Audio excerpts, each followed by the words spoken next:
नमस्कार मित्रांनो, मी तुमच्यासमोर इकडे आज 4 महत्त्वाचे क्षण तुमच्यासोबत शेअर करणार आहे, लहानपणीपासून आतापर्यंतचे. मी नेहमी लोकांना सांगतो की माणसांनी आयुष्यभर किंवा फक्त जगतच नाही राहावं, पण अशी काही गोष्ट क्रिएट करावी जी तुमच्या नंतर पण जगेल. मी ॲज अ स्टुडंट खूप वीक होतो. काही चांगले मार्क्स वगैरे यायचे नाही मला. प्रत्येक वेळी क्लासरूमच्या बाहेरच असायचो मी आणि माझे मित्र.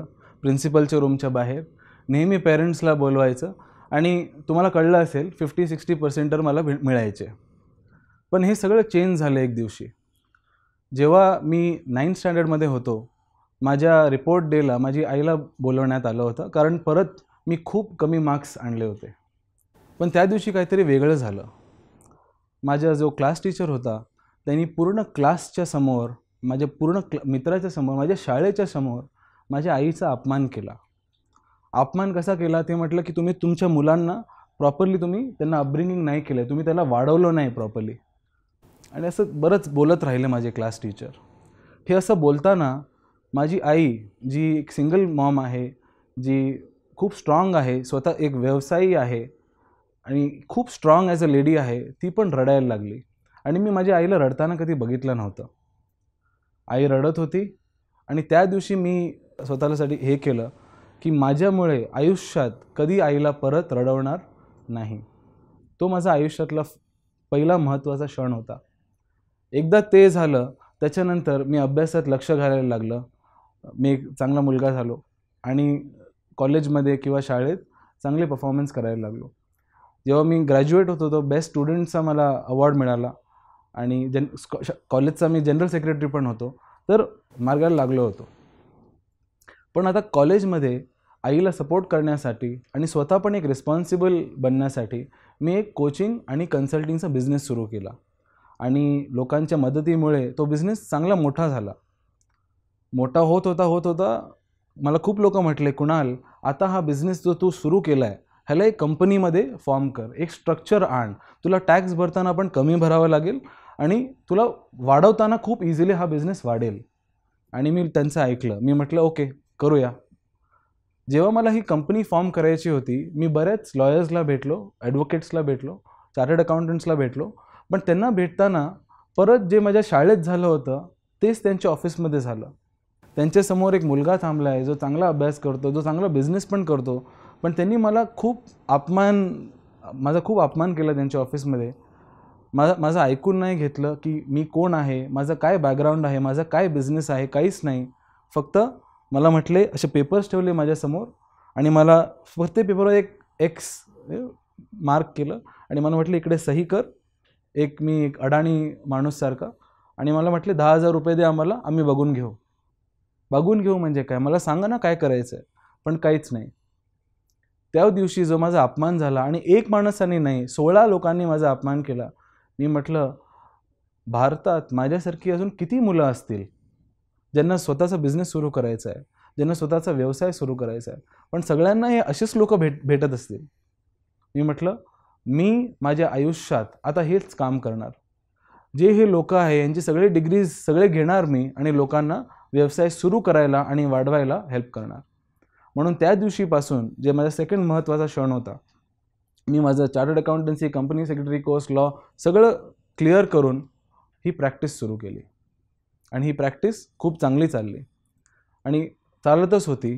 जेव्हा माझ्या आयुष्यात थर्ड मोस्ट इम्पॉर्टंट महत्त्वाचा क्षण आला आणि हा क्षण मी माझ्या सिनियरसोबत होतो. सिनियरसोबत असताना एक क्लायंट आमच्या ऑफिसमध्ये आली आणि ही क्लायंट एक नॉर्मल क्लायंट नव्हती. ती एक 13 वर्षाची मुलगी होती. नाव शेअर करू शकत नाही, पण ही मुलगी ऑथर होती. ही बुक्स लिहायची.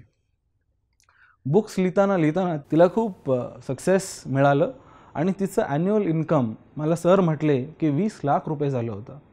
तिचे आई बाबा त्यांचे जॉब्स सोडून तिचे ॲम्बॅसिडर झाले होते, कारण तिला एवढे स्पीकिंग ऑपॉर्च्युनिटीज, तिला बोलण्याचे ऑपॉर्च्युनिटीज भेटत होते. ती एक सेलिब्रिटी झाली होती, एक मिनी सेलिब्रिटी.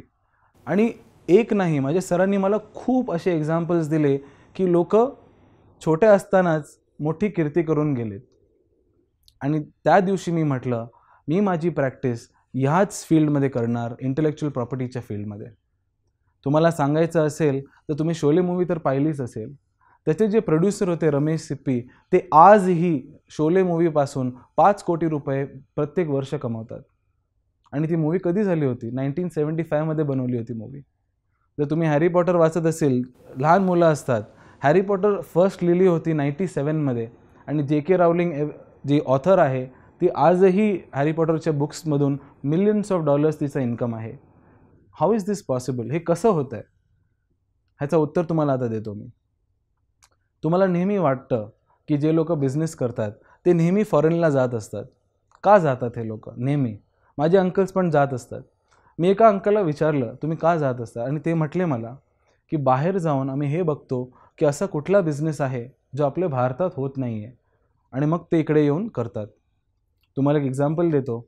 आमचे एक क्लायंट होते जे तायवानला गेले होते आणि तिकडे त्यांनी एक अंडरग्राऊंड रेस्टॉरंट हा कॉन्सेप्ट पाहिला.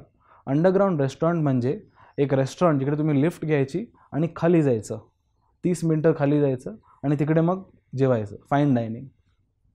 पर पर्सन कॉस्ट तिकडे जेवणाचा इज 30,000 रुपये पर पर्सन. तुम्ही जाणार? May be.